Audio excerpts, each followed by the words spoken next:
Hi, you probably started your journey with telekinesis, which is basically moving things with the power of your mind.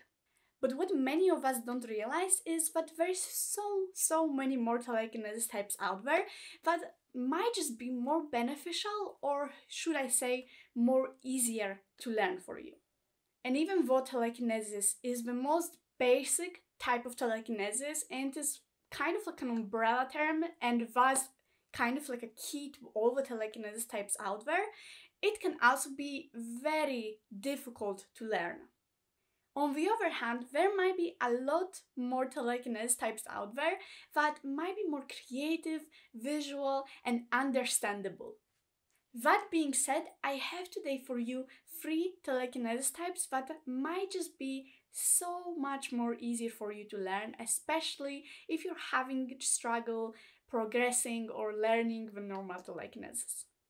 Those 3 telekinesis types will be very different from each other, so I believe every one of you will be able to find something for yourself.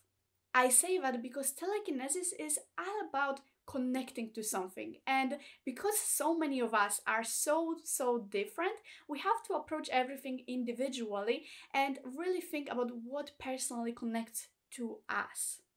First telekinesis type that will be the most easiest for all the beginners, including me, because that's also something I started with, is Aerokinesis, which is basically a type of telekinesis where you are manipulating wind and air particles.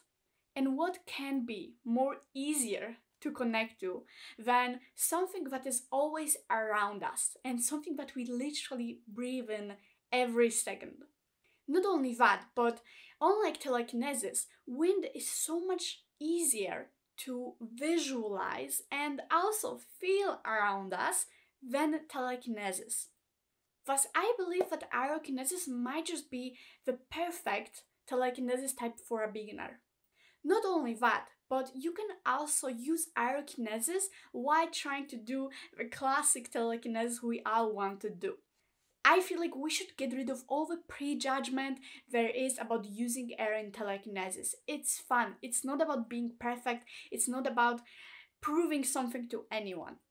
I believe air will always be a part of telekinesis in one way or another, in small or big amount.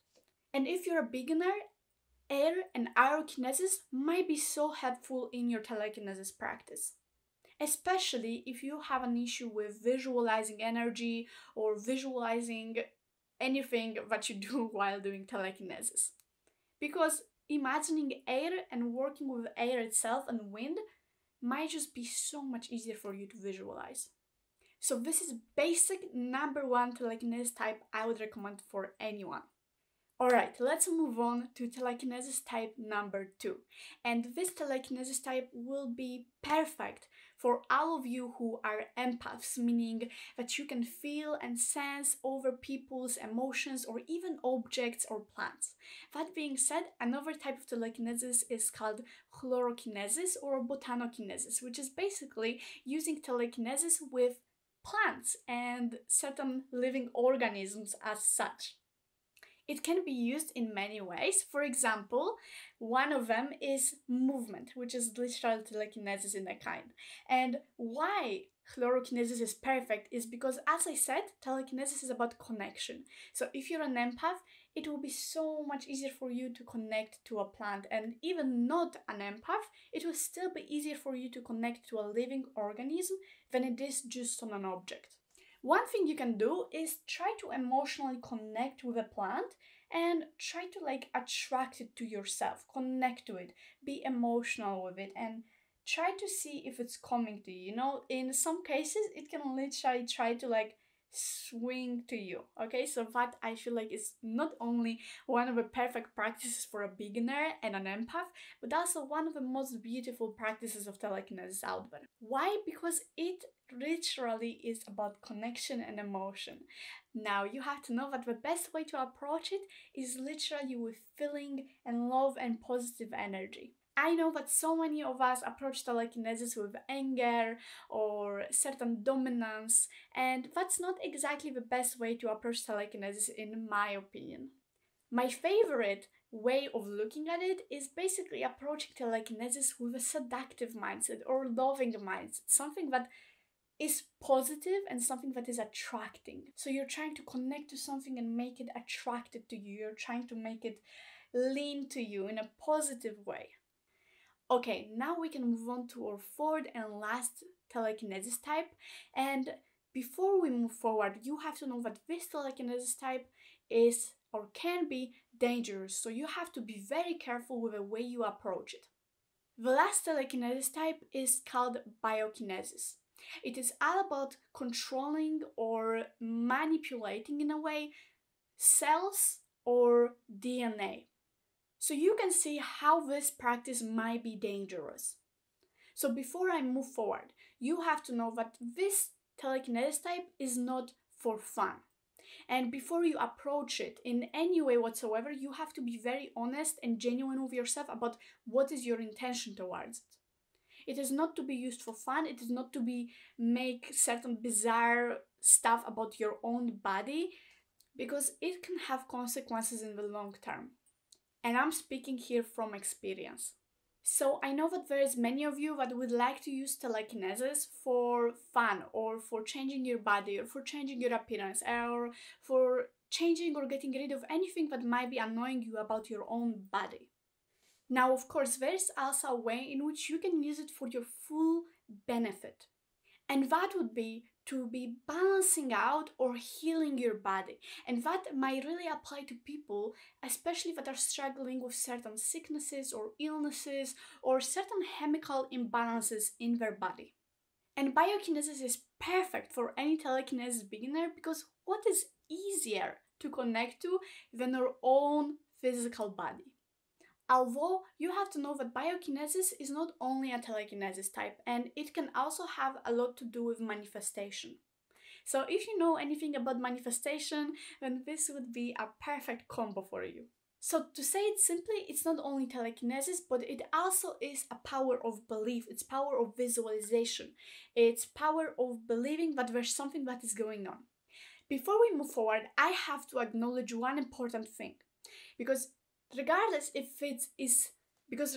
if we're working with appearance or if we're working with illness, there is something that you have to absolutely know before moving forward with this practice.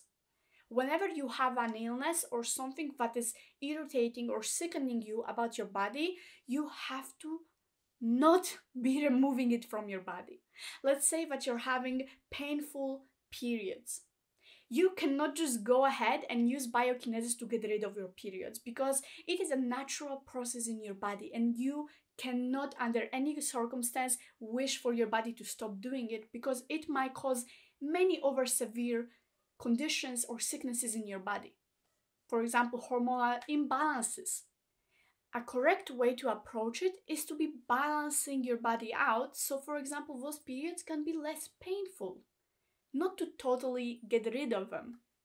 And that has to do with every other thing, because let's remember that our bodies, whenever they are hurting or having issues, it's just an effect or a calling to do something about something else that might be going on in your body.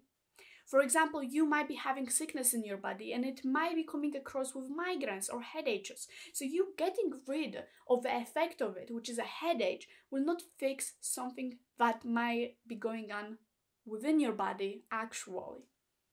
And might just cause way more severe effects later on if you do not acknowledge it. So for example, let's say you're having depression. You don't want to just get rid of your emotions and everything related. You want to balance out your hormones or your chemistry in the body. It's all about balancing things out or healing them. That being said, I feel like biokinesis is a great way to start with telekinesis, or an alternative way of doing it. Not only that, but you can also use biokinesis not only on yourself, but also, for example, on plants. Instead of changing your own cells and DNA, you can practice first with a plant. For example, if the plant is withering or not growing fast enough, you can, for example, look at it and try to practice telekinesis on it. by, for example, wanting to speed out the growth or help it. But of course, just as with biokinesis, it's also about manifestation, which is intuition, listening to your gut. So for example, sometimes you might have an idea of putting something in the water, giving it some extra vitamins, putting it in the sun, and it's also about listening to that intuition. We have to get rid of that idea that everything has to be done with or mind only in telekinesis. Things have to also be done with our intuition.